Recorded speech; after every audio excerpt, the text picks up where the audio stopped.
Prime time ಎಟ್ 9ಗೆ ಸ್ವಾಗತ. ನಾನು ವಿದ್ಯಶ್ರೀ. ಮೊದಲಿಗೆ ಹೆಡ್ಲೈನ್ಸ್. ವಾಲ್ಮೀಕಿ ಹಗರಣ ಸಿಬಿಐ ತನಿಖೆಗೆ ಆಗ್ರಹಿಸಿ ಮೈತ್ರಿ ಧರಣಿ. ಏನಿಲ್ಲ ಹಾಡು ಹಾಡಿ ಕೆಣಕಿದ ಮೈತ್ರಿ ವಿರುದ್ಧ ಕೆರಳಿದ ಹಸ್ತ.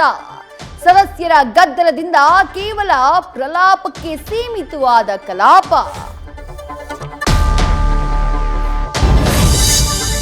ನಾಗೇಂದ್ರ ದದ್ದಲ್ಗೆ ಪರೋಕ್ಷವಾಗಿ ಸಿಎಂ ಕ್ಲೀನ್ ಚಿಟ್.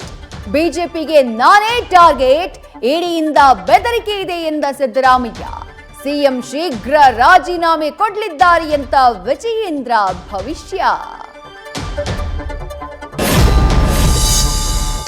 ಮುಡಾದಲ್ಲಿ ನಮ್ಮ ಕುಟುಂಬ ಯಾವುದೇ ಅಕ್ರಮ ಎಸಗಿಲ್ಲ. ವಾಲ್ಮೀಕಿ ಹಗರಣದಲ್ಲೂ ಸರ್ಕಾರ ಯಾವ ತಪ್ಪು ಮಾಡಿಲ್ಲ. ಎಚ್ಡಿಕೆ ಬಿಎಲ್ ಸಂತೋಷ್ ಜೋಶಿ ವಿರುದ್ಧ ಸಿದ್ದು ಸಿಡಿಗುಂಡು.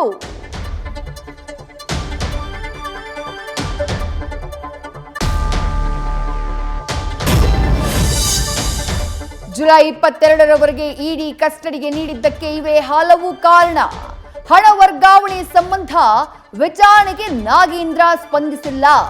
ದುಡ್ಡನ್ನ ಮತ್ತೆ ವಾಪಸ್ ರಿಕವರಿ ಮಾಡಬೇಕಿರುವ ಹಿನ್ನೆಲೆ ಕಸ್ಟಡಿ ವಿಸ್ತರಣೆ.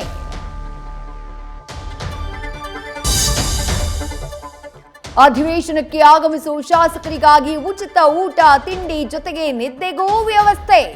ವಿಧಾನಸೌಧಕ್ಕೆ ಎಂಟ್ರಿ ಕೊಟ್ಟ ಐಷಾರಾಮಿ ಕುರ್ಚಿಗಳು. ಶಾಸಕರ ಹಾಜರಾತಿ ಹೆಚ್ಚಿಸಲು ಸ್ಪೀಕರ್ ಖಾದರ್ ಹೊಸ ಪ್ರಯೋಗ.